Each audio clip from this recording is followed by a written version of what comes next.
Bienvenue dans cette nouvelle édition du Non-Stop Info. Au sommaire, la crise politique s'installe au Malawi. La présidente Joyce Banda a tenté d'invalider le scrutin présidentiel du 20 mai, une décision annulée par la Haute Cour de justice.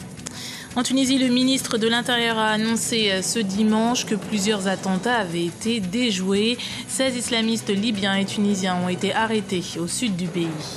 Et puis, rencontre avec l'artiste béninois Vifint en cette fin d'édition. Armé de son instrument fétiche, le hadja, il part à la conquête de la scène internationale. Le Malawi dans l'impasse politique. La présidente de la République, Joyce Banda, a annulé samedi les élections présidentielles et législatives en invoquant de graves irrégularités dans le scrutin du 20 mai.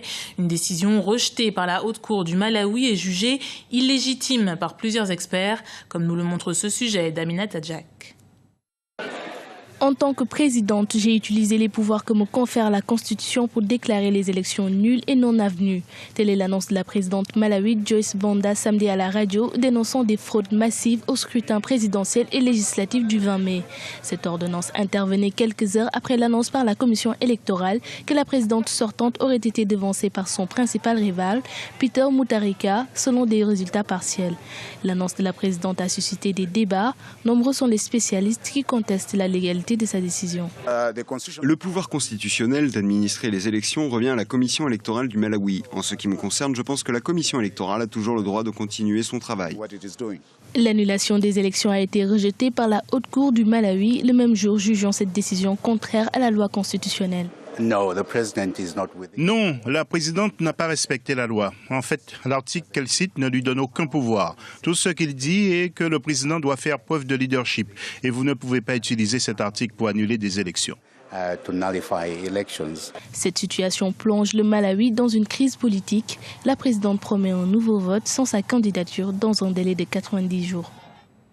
Et cette décision judiciaire d'outrepasser une ordonnance de l'exécutif possède une forte symbolique, comme l'analyse notre éditorialiste Lucien Pombou. Cette décision de la justice du Malawi montre en effet que les institutions sont beaucoup plus fortes que les hommes et reprend un peu ce que l'on a appelé la doctrine Obama, qui, lors de son voyage au Ghana en 2009, avait déclaré que les institutions doivent être beaucoup plus structurellement fortes que les hommes au sens global. Et cette décision de la justice du Malawi doit être saluée, approuvée et acclamée. Pour Madame Joyce Banda, c'est un camouflet. Plus de 50 millions d'électeurs appelés aux urnes. L'Égypte élit son nouveau président de la République ce lundi. Le scrutin se déroulera sur 2 jours. Abdel Fattah al-Sisi, architecte de la destitution de l'ancien président Mohamed Morsi, fait figure de favori. L'ancien chef des renseignements et ex-ministre de la Défense a fait de la stabilité et de la sécurité 2 de ses principales promesses de campagne. Dans le reste de l'actualité, 16 militants islamistes libyens et tunisiens ont été arrêtés ce dimanche dans le sud de la Tunisie. Ils préparaient plusieurs attentats dans des zones touristiques, industrielles et à l'encontre de personnalités tunisiennes. Des mines, des ceintures d'explosifs et autres explosifs ont été saisis.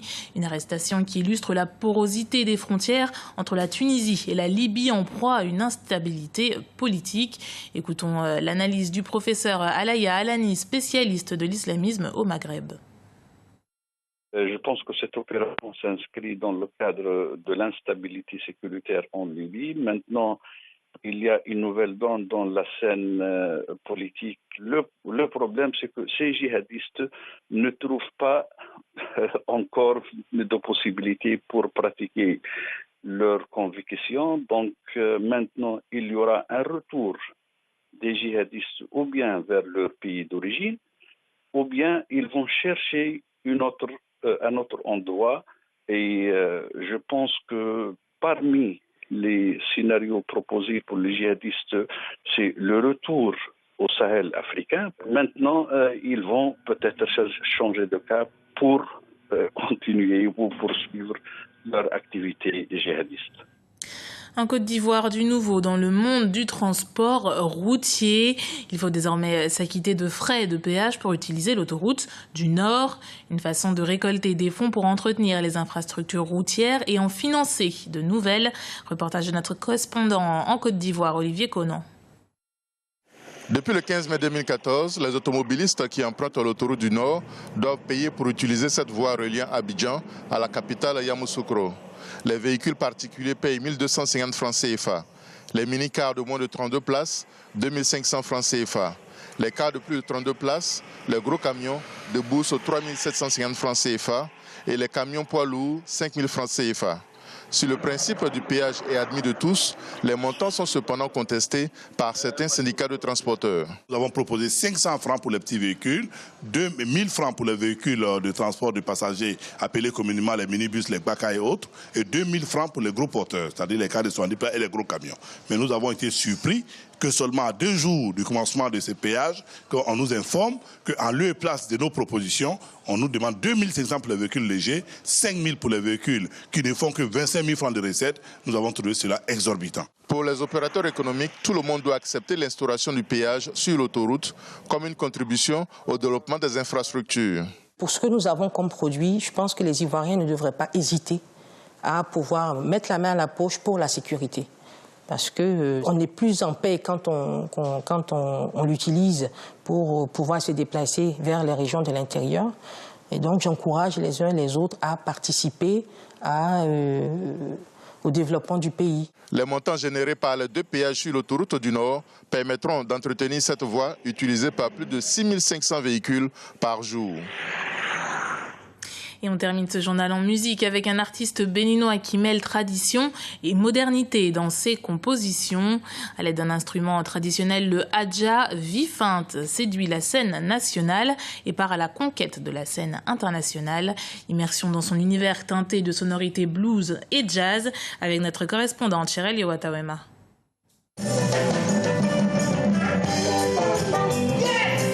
Un air de blues ou de jazz sur un fond musical Adja. C'est la touche singulière de cet artiste béninois. Peu connu sur la scène internationale, ses mélodies égaient tout de même les amoureux de la musique. Lui, c'est Vifinte, la trentaine, étoile montante de la musique moderne d'inspiration traditionnelle. Son premier titre, Adjadie, lui a ouvert bien des portes. Il met en avant un rythme traditionnel qui repose sur le son des grelots de clochettes. Moi, je dis le développement, c'est l'essor à partir de ce que vous possédez. Et quand j'ai voulu faire carrière dans la musique, j'ai pratiqué ce principe-là. Le Adja, c'est un rythme joué par les Sakwatassi. Les Sakwatassi, c'est les adeptes du culte Sakwata, dieu de la terre. Donc ce sont ces adeptes-là qui jouent ces clochettes-là qu'on appelle Adja. Depuis 2006, année de sortie de son premier album, l'artiste essaie de conquérir le public béninois et fait partie des têtes d'affiche des plus grands festivals nationaux. Son succès serait dû à un entourage familial composé de musiciens qui ont encouragé ses premiers balbutiements musicaux. Plus confiant en ses capacités, il s'est mis en collaboration avec quelques grands noms de la musique béninoise, tels que Zénab Habib. Mon projet, c'est de pouvoir proposer cette musique au Bénin, faire connaître cette musique partout au Bénin et au-delà du Bénin. C'est ça mon objectif principal. Ancré dans la culture fon, au sud du Bénin, Vifinte explore aujourd'hui un environnement musical plus vaste et s'appesantit davantage sur le blues et le jazz, des styles musicaux ouverts à un public international. Cependant, il véhiculera toujours les mêmes messages, l'espoir, la persévérance, la foi et bien sûr l'amour.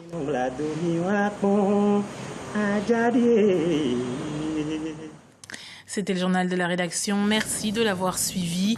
Retrouvez dans un instant une nouvelle édition du Non-Stop Info sur Africa 24.